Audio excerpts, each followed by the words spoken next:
ഇന്ന് രാവിലെ കോടതി കൂടിയപ്പോൾ ഈ ശിക്ഷയെക്കുറിച്ച് എന്തെങ്കിലും പ്രതിക്ക് പറയാനുണ്ടോ എന്നുള്ളത് അത് നിയമപരമായിട്ട് കോടതി ചോദിക്കേണ്ടതാണ്. അത് ചോദിച്ചു.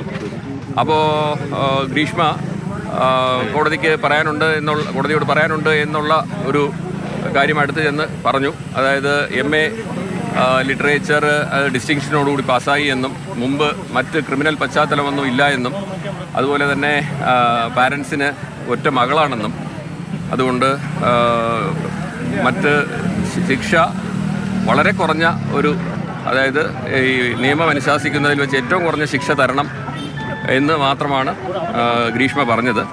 പിന്നെ അതിനുശേഷം പ്രോസിക്യൂഷൻ്റെ വാദം കേട്ടു, അതുപോലെ ഡിഫൻസിൻ്റെയും വാദം കേട്ടതിന് ശേഷം വിധി പറയാനായിട്ട് 20-ാം തീയതിയാണ് വച്ചിരിക്കുന്നത്. ഇതിൽ ഏറ്റവും പ്രധാനപ്പെട്ട കാര്യം ഈ പ്രതിഭാഗം കൊലപാതകം അഡ്മിറ്റ് ചെയ്തിട്ടുണ്ട്, ഗത്യന്തരമില്ലാതെ ചെയ്തു എന്നും അങ്ങനെയാണോ?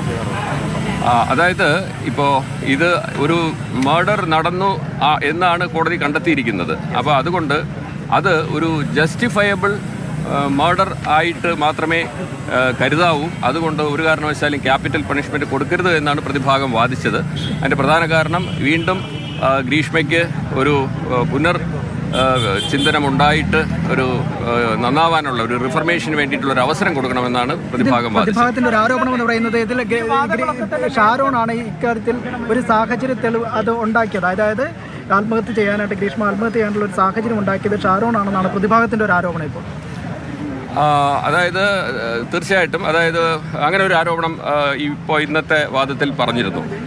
കാരണം അതിൽ അവരൊരുമിച്ച് കഴിഞ്ഞ സമയങ്ങളിൽ ചില ഫോട്ടോഗ്രാഫുകൾ എടുത്തിരുന്നു എന്നും ആ ഫോട്ടോഗ്രാഫുകൾ ഉപയോഗിച്ചിട്ട് ഏതെങ്കിലും രീതിയിൽ മിസ്യൂസ് ചെയ്യാൻ സാധ്യതയുണ്ട് എന്നുള്ള ഒരു കാരണത്തിൽ ആത്മഹത്യ അല്ലാതെ വേറൊരു മാർഗമില്ല എന്നൊരു സാഹചര്യത്തിൽ അതിന് ശ്രമിച്ചു എന്നും പിന്നെ കൂടാതെ ഷാരോണിനെ ഒഴിവാക്കേണ്ടുന്ന ഒരു ജസ്റ്റിഫയബിൾ മർഡർ എന്നുള്ള രീതിയിലാണ് പ്രതിഭാഗം ആരോപിച്ചത്. ബാക്കി നമുക്ക് ഈ ജസ്റ്റിഫയബിൾ മർഡർ എന്ന് പറയുമ്പോൾ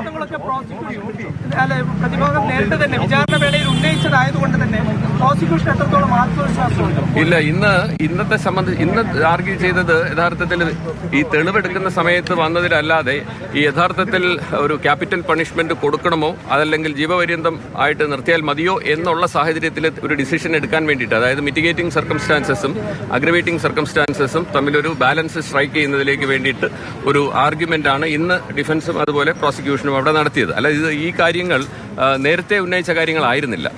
ഓക്കെ സാർ, ഇതിന് പരമാവധി ശിക്ഷ ലഭിക്കും എന്ന പ്രതീക്ഷയിലാണ് പ്രോസിക്യൂഷൻ ഈ വാദം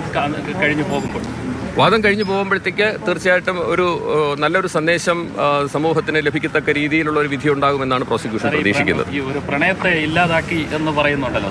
അതെ. ഇത് അങ്ങനെ ഒരു മോശം സന്ദേശം കൊടുത്ത ഒരു കൊലപാതകം എന്നാണ് സാർ ഉദ്ദേശിക്കുന്നത്? അതായത് ഈ പ്രണയം എന്ന് പറയുന്നത് വളരെ പരിപാവനമായിട്ടുള്ള ഒരു കാര്യമായിട്ട് കാണുകയും ഈ ഷാരോൺ രാജിനെ പ്രണയം നടിച്ച് വിശ്വാസവഞ്ചന നടത്തി വിളിച്ചു വരുത്തി ഒരു കൊലപാതകം നടത്തിയെന്നുള്ളത് നിസ്സംശയം കോടതിയിൽ സാഹചര്യ തെളിവുകൾ കൊണ്ട് തെളിഞ്ഞിരിക്കുന്ന ഒരു കേസാണ്.